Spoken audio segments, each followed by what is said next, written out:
They just don't stop. I've watched this video twice, and I cannot think of one thing in this video that is correct or accurate. It's a short video, but I'm just at a loss for words how much crap was in that short amount of time. The price I pay for reporting the truth is certainly a hefty one, but damn it. This topic was just too big and too predictable to just ignore. So here we go. Minecraft is coming to Super Smash Bros. Steve, Alex, Zombie, Enderman and more will be playable for those who own the Fighters Pass 2 DLC. This move, which adds yet another collection of characters owned by Microsoft. 15 seconds in and you already get one important thing wrong. Minecraft is not owned by Microsoft. Minecraft is owned by Mojang. And for the people that are going to say Microsoft owns Mojang. That is true, but that's not the point. Look at the Smash Brothers copyright section and tell me what Mojang's name is doing there. What do they own for their name to appear there if they aren't who own Minecraft? This notion about Microsoft being involved in this in any way is absurd. This is the main reason I didn't want Minecraft and Smash Brothers, is because the YouTube parrots are going to claim this was a Microsoft deal when it's easy to realize how it is not. They make it so easy to criticize them. Into the Nintendo fighting game is the result of a growing relationship between the two companies. Speaking about his connections in Nintendo earlier this year, head of Xbox Phil Spencer said, "The relationship with Nintendo is great. Doug Bowser and I, we talk often. Furukawa-san, the CEO of Nintendo and I, know each other well and we have conversations." When talking about publishing Microsoft games on the Switch, he said, "Now, what's wrong about this is that since that got that wrong, it sets off a chain reaction of falsehoods. I can't really say that Phil Spencer has anything at all to do with what Minecraft does. And what year was 1+1? This quote here does not at all pertain to Minecraft. Microsoft did not publish Minecraft's Wii U, 3DS, and Switch versions, Mojang did. Mojang was bought by Microsoft when Minecraft was already selling like hotcakes as a multi-platform game. They already had plans to branch its IP out like a franchise, and wisely, Microsoft still allows Mojang to control the IP. Other companies such as Telltale Games and Lego used the Minecraft IP before, and Microsoft was never involved in those plans. Here's some food for thought. Minecraft was always a multi-platform game, as I said before.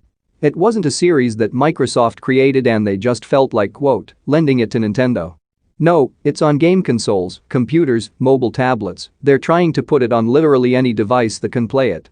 This includes PlayStation, and I wouldn't be surprised if the PS5 gets Minecraft too. How convenient of you to leave this out."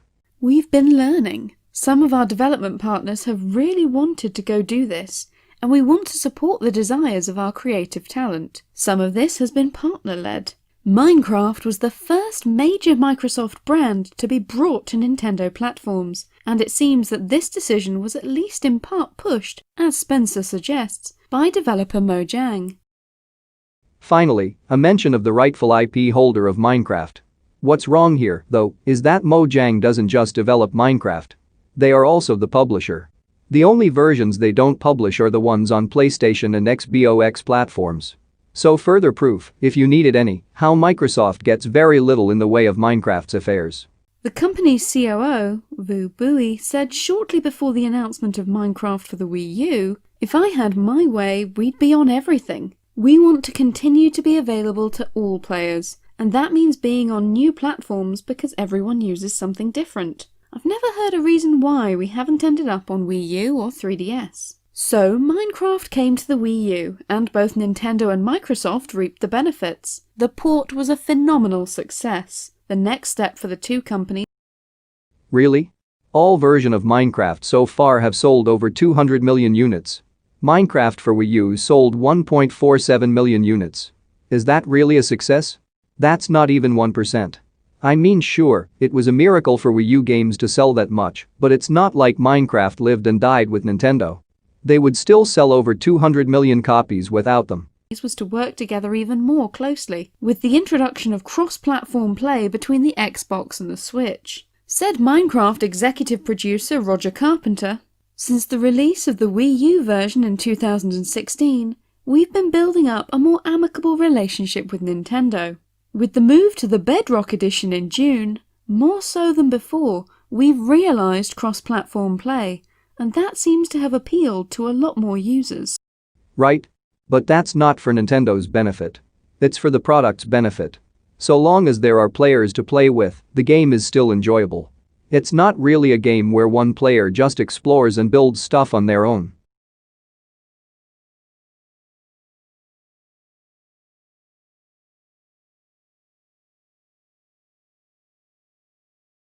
About a half a year ago, you'd see children in restaurants around the UK playing Minecraft on their tablets. Now they're playing on their Nintendo Switches.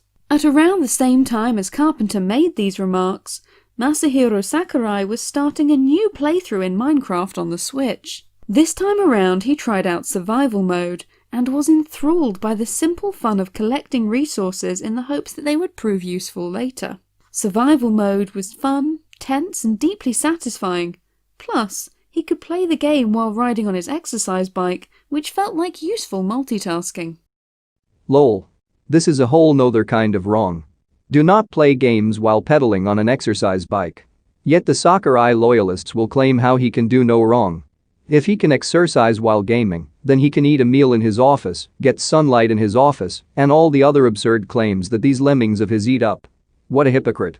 Just like how the game originally needed to be reworked for every stage and character to utilize the Inklings ink. But yeah, now is apparently a good time for Sakurai to ask for pity yet again. In a short presentation as part of the new announcement, Masahiro Sakurai made it very clear that creating this DLC was not an easy process. While implementing the art and sound design for Minecraft characters was relatively simple, each and every Smash Bros. Stage had to be reworked to accommodate for the placing of Minecraft blocks. This never happened.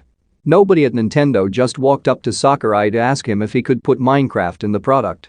It's just a way for him to deflect blame if fans were ever upset about the character choice. He did this for 3 characters so far. Corrin, Bayonetta, and Byleth all were given different excuses for their inclusion. Also, isn't it strange how Nintendo would want Byleth and follow that up with Minecraft? That doesn't make sense. This kind of story can only be made up by Sakurai. According to Sakurai, someone from Nintendo came over to his desk, peered over their glasses, and said, "Mr. Sakurai, surely you can put Minecraft into Super Smash Bros." Sakurai was bemused, to say the least, that his work was being treated so flippantly, commenting, "They make it sound easy. I guess they think this all happens by magic or something."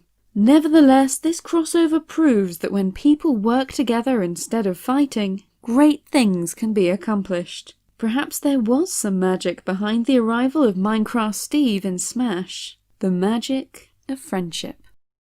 What the fuck? Friendship? Ready, Jax?